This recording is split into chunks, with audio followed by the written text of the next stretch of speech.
Hi, I'm Lou with another episode of My Car Story. We're out in the suburbs of Phoenix, Arizona, and I had seen this car about a year ago at the Arizona Biltmore Hotel at their concourse, and yet today, it's good things for those who wait, because Ralph, say your last name. Karunji. Ralph Karunji and I have been talking for the last year to get this car on video, and this is the only car like this in the world. That's correct. This is a one of one. I'm actually wearing the black shirt with the piping because Ralph said something to me that stuck in my mind, and I've basically chased you a little bit for this car. You've been very persistent. He's very kind. And with that being said, he called it the Batmobile in the tuxedo. And what do we have today? What year is this? This is a 1957 Gaylord Gladiator. It's the only remaining one that we know of left in the world. It was built by Jim and Ed Gaylord that were from Illinois. Their father had a small wire factory, and they got control of, as far as I know, and patented, marketed, or got control of the patent, marketed, and distributed the bobby pin.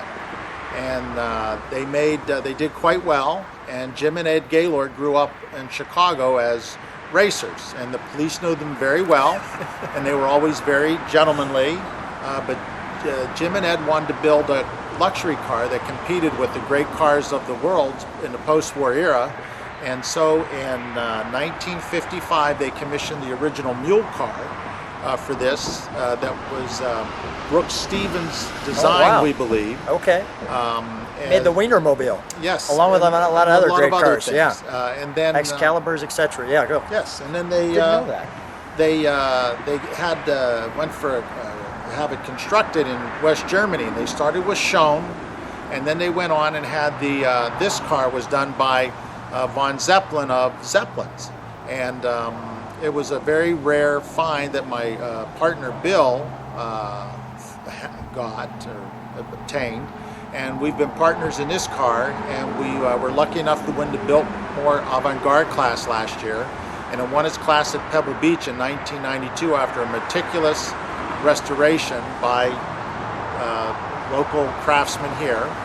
And so that's what we have to share today, is the Gaylord Gladiator. Let me grab the camera. The Gaylord Gladiator, the Batmobile in a tuxedo. Ralph, step right alongside me. Now, this car has a beautiful rakish front end. It was the first ever electrical retractable hardtop.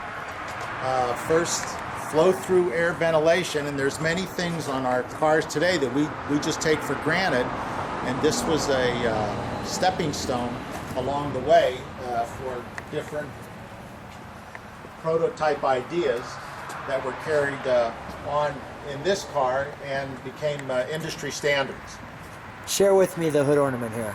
Their marquee was the broadsword, and you'll see throughout this car there's a number of areas of a broadsword that are incorporated into the dash and into the instrumentation. Now, the original car, mule car, had I think they were P50 pre-war headlights, very big round headlights, and the original fenders were scalloped behind the front wheel. But the Gaylords were very detail-driven. Some people might say eccentric, but they had quite the eye for detail and were meticulous about the fit and finish, to the point where if you were to have to change a tire, there's accessory lights under each one of the wheel wells, so when you're changing a tire, you could do it or illuminate it if you had to do it at night. Wow.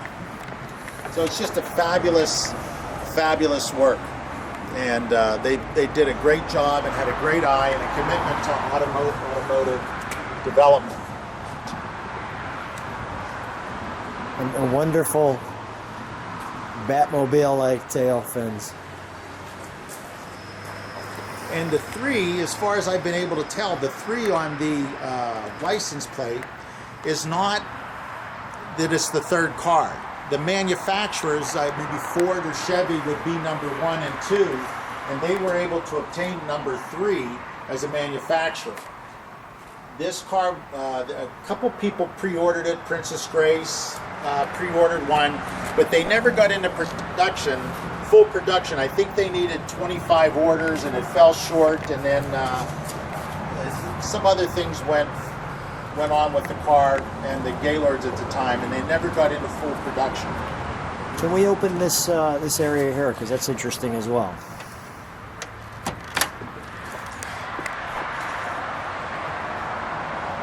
This actually has a sled on it, where the spare tire is on the sled, and you pull this and you release it, and you're able to pull this tire that actually pivots down to the ground and will allow the tire to be rolled to where you need it to roll to. That's amazing. And of course, this boot area is where the boot lid goes up and the hardtop goes into it. Retracts right into it. And you can see the holes on the back of the roof line.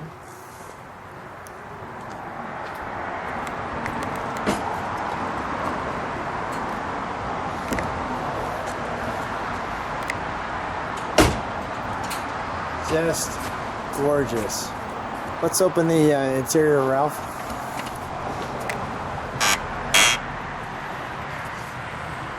Ralph, is this the first video of this car that you're aware of? That I know of. Okay, so this is an There's exclusive. other people that know a little bit more about it than I am. I'm just fortunate to be involved in it. But as far as a video, this is the only video of this car that we're aware of.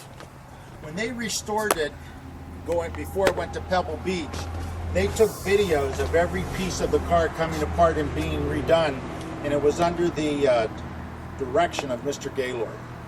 Oh, wow. Okay.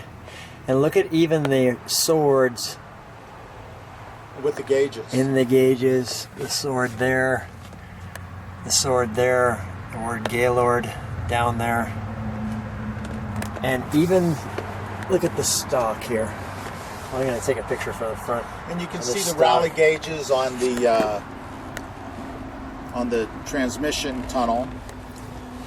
This was a 358 Cadillac engine, dual quad with a Dynaflow transmission. The original car had a 426 dual quad Hemi in it, but they changed over to the Cadillac engine. So it's a real piece of American automotive history, and one that I'm very proud to be involved in. Oh, this car is amazing. Just amazing. I love all the gauges in here. It really is the Batmobile. I mean, everything's Well, the fit and finish is spectacular. marked, just as the Batmobile itself would be. And I don't think Adam West was ever lucky enough to drive something like this. oh, that's Although awesome. The Batmobile's very cool. That's awesome. That's great. All right, let's pop the hood.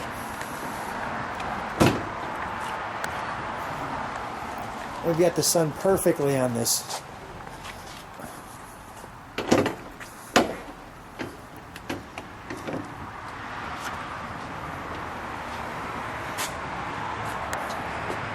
So of course the fit and finish extends to Look at this. the engine compartment. Notice how they move the engine so far back, trying to get it behind the front wheels to give it as even of a distribution. Let me show that. Here's your front wheels, and your engine is behind it. So this look is at this long pipe here, and then the linkage. it's a front wheel drive, or it's a mid-engine car, right? For all intents and purposes. I mean, look at that. And so for the time, it was very, very innovative. That is way over the top. You can see the date, the manufacture date of this car is 57, bodied by Gaylord Zeppelin. Gaylord Cars Limited of Chicago.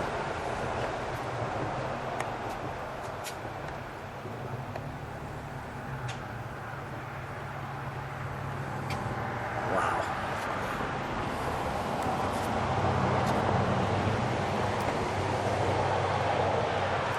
And you can even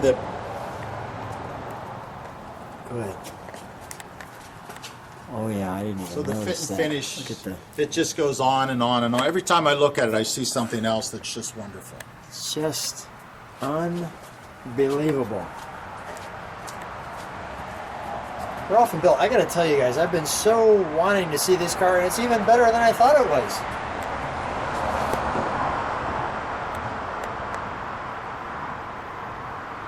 Just amazing. Well, Lou, you've been so persistent, I couldn't put you off any longer. Is that enough with this guy? Give him the car, for God's sake. All right, let's turn it on. You know what I do need to hear though is I need to hear this horn. That looks like quite the trumpet here.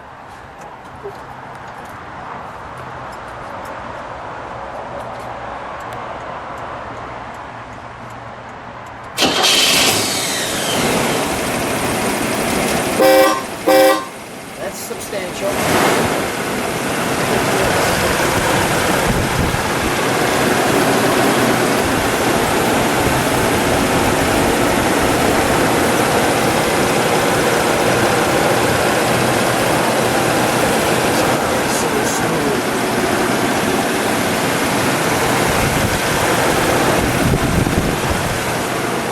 I don't even know if we're going to hear exhaust. It's so smooth, Ralph.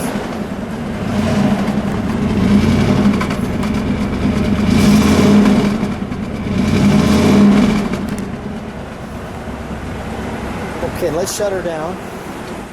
You know, when you step on it, it has like a luxurious roar. You know, it's not a roar mean. It's more like a woo, like we're going somewhere roar. It's not just an engine stuffed in a nice bodied car. Yeah, they engineered it to try and keep it smooth and nice and very luxurious for what they were trying to accomplish. I also should mention that this was the first car that ever had neoprene between every place of the tubular chrome alloy chassis that was very innovative at the time. Yeah. Between that and the body. So there was neoprene, and I believe the family had an interest in origination and marketing of the neoprene as well. And so they incorporated into the car that just the ride is just fabulous. So you're going to get no squeaking anything. None.